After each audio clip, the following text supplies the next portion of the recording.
Hello, everyone. My name is Lauren Morrow, and today I'm going to be explaining the Health Action Progress approach and how it is used to explain and predict health behavior changes. The Health Action Progress approach is a psychological theory of health behavior change developed by Ralph Schwarzer, a professor of psychology at the Freie University in Berlin. Health behavior change refers to the replacement of health compromising behaviors such as sedentary behavior by health enhancing behaviors such as physical exercise. To describe, predict, and explain such processes, theories and models are being developed. Health behavioral change theories are designed to examine a set of psychological constructs that jointly aim at explaining what motivates people to change and how to take preventative action.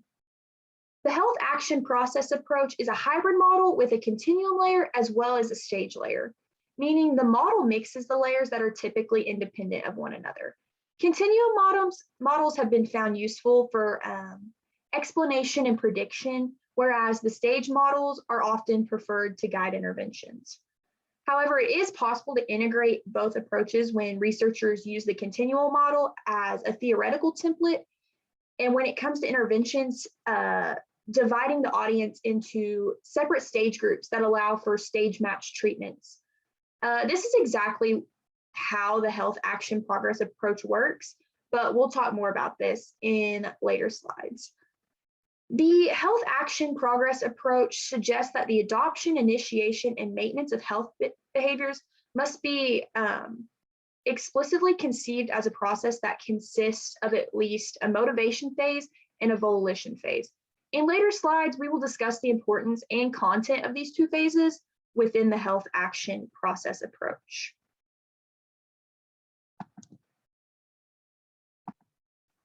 So now we are going to look at stage models versus a continuum model.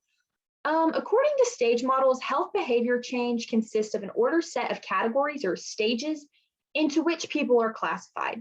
These categories reflect cognitive or similar behavioral characteristics, such as the intention to perform a behavior. The main purpose of applying a stage model lies in the identification of relatively similar target groups for interventions, and the design will be stage match treatments to match what stage the person is in. In a continuum model, people are positioned along a range that reflects the likelihood of an action. Influential predictor variables are identified and normally combined with a prediction equation. The goal of an intervention is to move the person along the route towards the action. Health promotion then focuses on increasing all model inherent variables in a person without matching treatments to the particular audience. Both continual models and stage models have their advantages and disadvantages. Continual models have been found more useful for explanation and prediction, whereas stage models are preferred to guide interventions. For health promotion, the continuum models are often too general because all the variables involved in such a model need to be addressed in the interventions without considering the special needs of the particular subgroups of participants. The health action progress approach, as previously mentioned, is a hybrid of these two models, but when looking at the approach can be assessed individually as a continuum model and as a stage model. And we'll get into that in later slides. Now, traditional continuum models have been criticized mainly because of the so-called intentional behavior gap, referring to the frequent failure of intention to predict behavior. The health action process approach explicitly includes post-intentional factors to overcome this gap. It suggests a distinct pre-intentional motivation process that leads to a behavioral intention and post-intentional volition process that leads to the actual behavior. Within the two phases, different patterns of social cognitive predictors may emerge. The initial motivational phase, a person develops an intention to act. In this phase, risk perception is seen as a distal antecedent. An example of risk perception is, I am at risk for cardiovascular disease. Risk perception in itself is insufficient to enable a person to form an intention.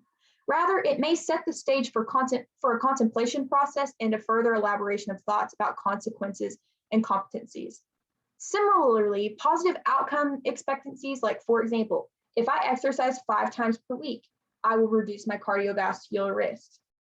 Those are chiefly seen as being important in the motivation phase when a person balances the pros and cons of certain behavioral outcomes. It brings motivation when you can see the pros and cons of your decision. Further, one needs to believe in one's capabilities to perform. And when you have a desired action, you have to know and have the confidence that you're able to do that. And this is your perceived self-efficacy.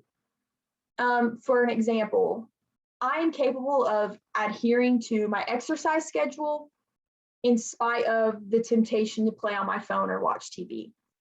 Perceived self-efficacy operates in concert with positive outcome expectancies, both of which contribute to forming the intention in the first place. Both beliefs are needed for forming intentions to adopt difficult behaviors such as regular physical exercise. After informing an intention, the volition phase is entered. When a person is inclined to adopt a particular health behavior, the good intention has to be transformed into detailed instructions on how to perform that desired action. Once the action has been initiated, it has to be maintained. This is not achieved through a single act of will, but it involves self-regulatory skills and self-motivating strategies. The basic idea is that the individuals pass through different phases on their way to behavior change. Thus, interventions may not be most efficient when tailored to these specific mindsets.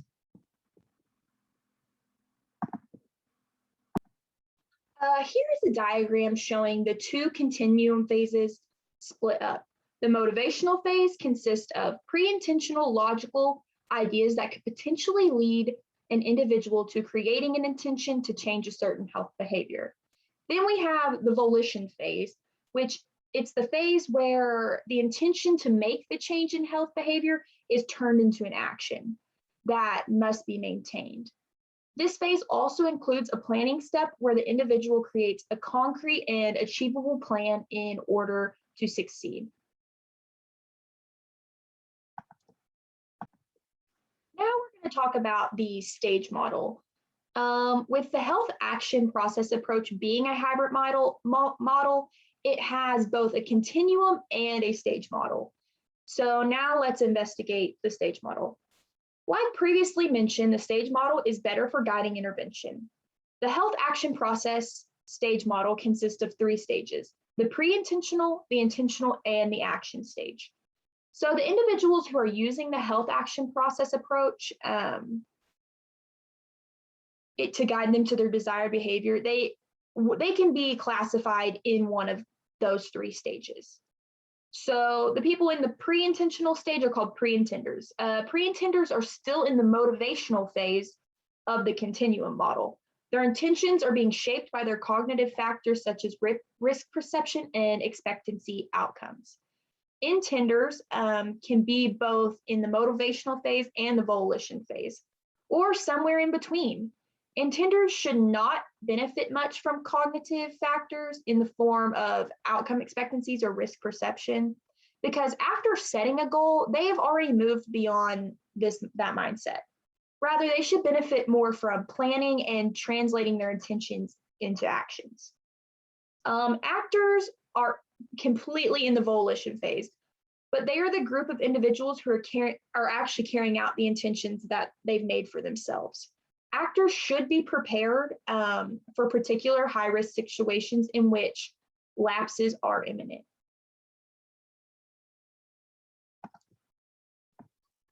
This diagram on the screen here shows the 3 stages and where they fall on the health action process approach.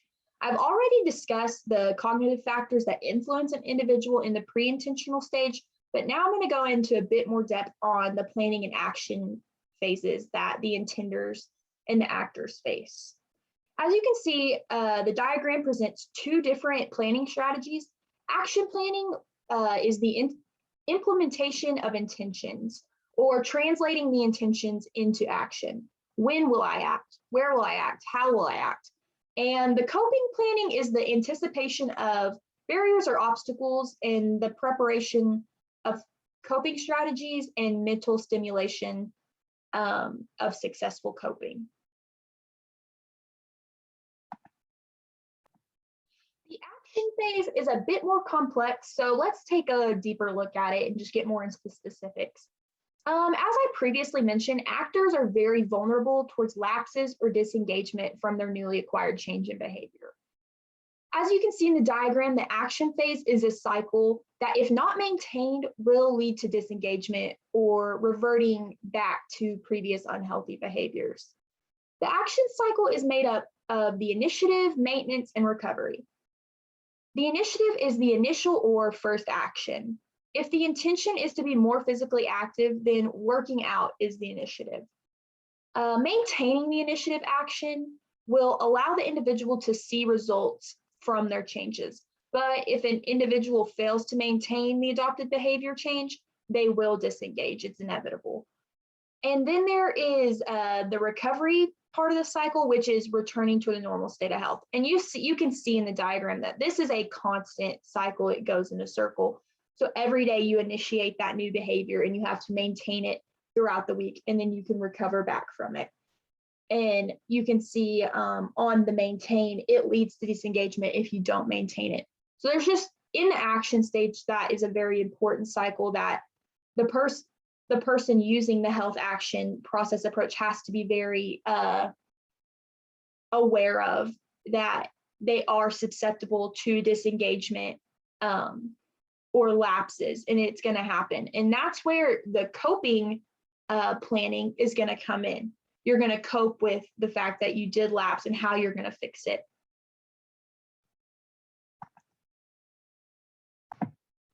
In 1988, Heckhausen and Gollwitzer, both German psychology professors, attempted to better integrate the continuum in the stage model by creating 5 principles for the health action process approach.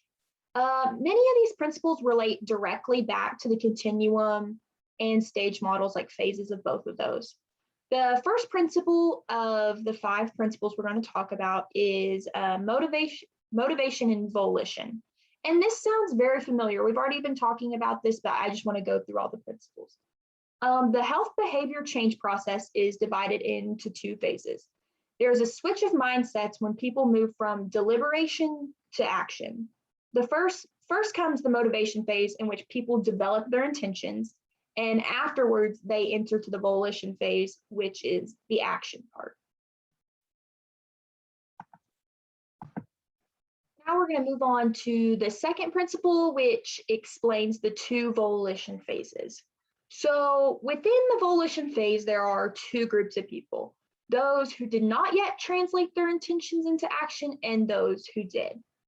Thus, there are inactive as well as active persons in this phase. In other words, the volition phase, one finds intenders as well as actors who are characterized by different psychological states. In addition to health behavior changes, as a continuous process, one can create 3 categories of people with different mindsets, depending on their current location within the course of behavior change. And these 3 groups of people, as previously mentioned, are the pre-intenders, the intenders, and the actors. Principle 3 consists of 2 forms of mental stimulation. Intenders, who are in the volition pre-reactional stage, so closer to the motivational stage, but they are in the volition stage, are motivated to change, but they do not, because they might lack the right skills to translate their intention into an action. And planning is also a key strategy in this principle. It serves as an operative mediator between intentions and behavior. So the 2 mental stimulations that are really important is planning and skill development, making sure you're equipped with a plan, equipped with the skills to turn your intention into action. We've already kind of talked about the content of this principle, but I just want to go over it again because it is one, they did include it as a principle. So principle 4 is an important stage in the health action process approach. It involves 2 kinds of mental stimulation, and that's planning. Planning can be divided into action planning and coping planning. Action planning pertains to when, where, and how you are going to do the intended action. And coping planning includes the anticipation of barriers and the design of alternative actions that help to attain one's goal despite impediments that they may face. So phase 5 suggests that there are phase-specific self-efficacies, which we've already kind of mentioned some self-efficacies in previous slides, but this is going to go into which self-efficacies are tailored towards each phase. So perceived self-efficacy is required throughout the entire process.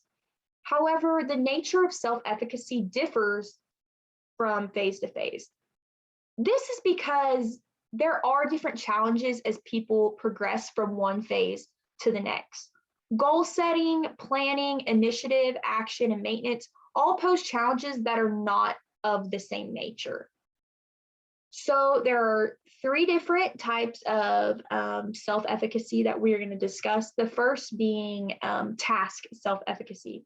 Task self-efficacy refers to an individual's confidence in their ability to complete a task or achieve a goal. And task self-efficacy is required in the motivational phase and the pre-intentional stage. The next self-efficacy is coping self-efficacy. This refers to one's judgment about their ability to cope effectively with life's changes.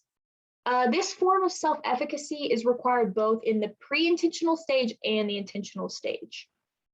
And then the last self-efficacy we're going to talk about is the recovery self-efficacy, which pertains to one's belief about the ability to resume an action after a lapse. The barriers may refer to a lack of performance for a certain period or to relapse.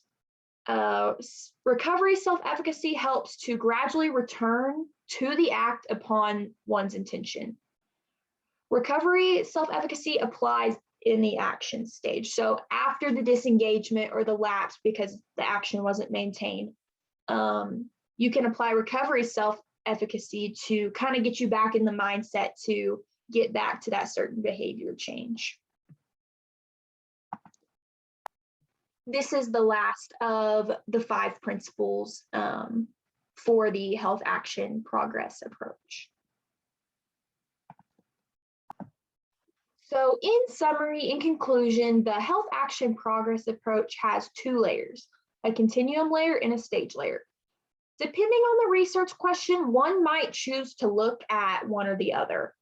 The health action progress approach is designed as a sequence of 2 continuous self-regulatory processes, a goal setting phase, which is the motivation phase, or a goal pursuit phase, which is the volition phase. The volition phase is subdivided into a pre-reaction phase and an action phase. This 2-layer architecture, like the setup of this, allows switching between the continuum model and the stage model. Depending on the given research question or the given client, it just allows you to switch between the 2. The stage layer is useful for designing stage-matched interventions. For pre-intenders, one needs risk and resource communication, for example, by addressing the pros and cons of a critical behavior. For intenders, planning treatments are helpful to support those who lack the necessary skills to translate their intentions into behavior. And for actors, one needs to stabilize their newly adopted health behaviors by using relapse prevention strategies.